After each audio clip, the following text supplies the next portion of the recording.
Hi, so this video is about introducing you to the Rubric database that you'll be using in your in this class for the remainder of this semester. The first thing that you're going to be needing to do is you're going to be needing to just learn about it and evaluate it and then post about it. And that's what this description here is about.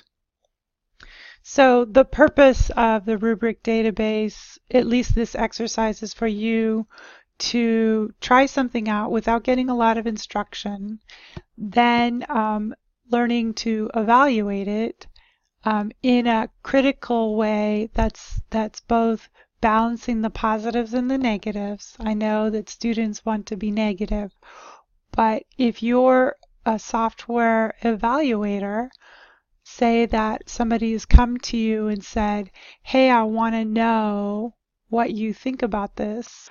Our company is considering buying this software, and you've got to evaluate it as to whether it's a good tool to purchase or not. And so those are the kind of things that you need to think about when you're using it. How user-friendly is it? Do you find errors in it? What are the things that are useful about it? And also, just so you know, the purpose, the main purpose behind this is to drive and give instruction about the final project. So that's the main goal. And when you're given software to evaluate, you're told what the purpose is, why the person wants to evaluate it. And so here I'm telling you that the purpose behind this particular software is to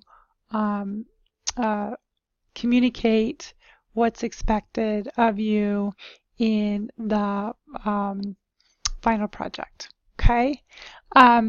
And there is one thing that I do want to tell you is that, well, first of all, I'm not going to tell you a lot about how it works.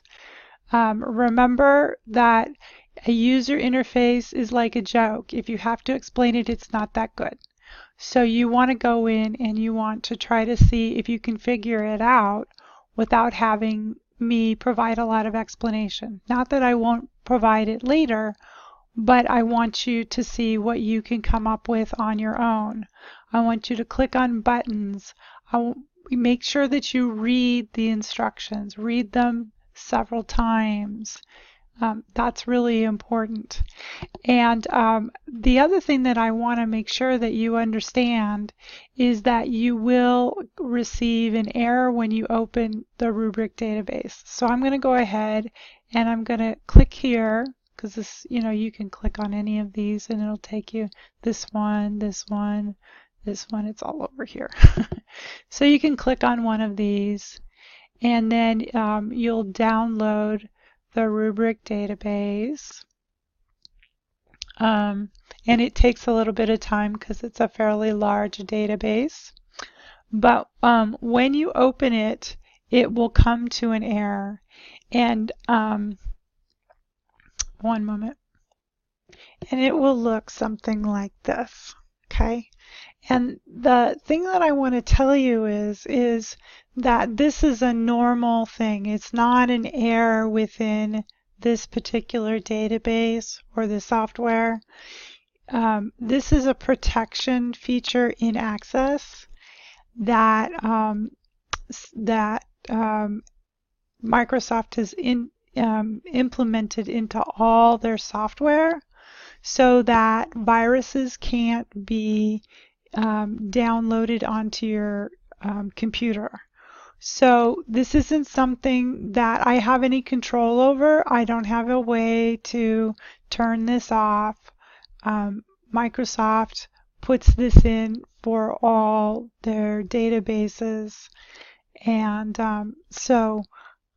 it's just a protective measure. And actually, if you look, sometimes you'll get this security warning, clicking on enable content error. Even I've seen it in Word, I've seen it in Excel, It's just something that they're trying to integrate into their software to protect their users from getting viruses downloaded via their software.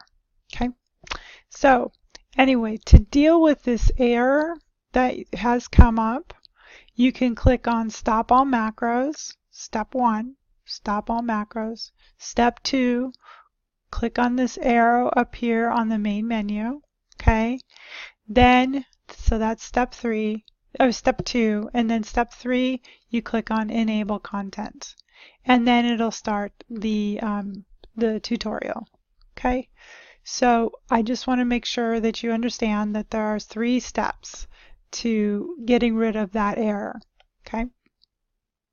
The other thing that I want to tell you is that here it says if you receive an error when opening this database, click here for instructions on how to deal with this problem.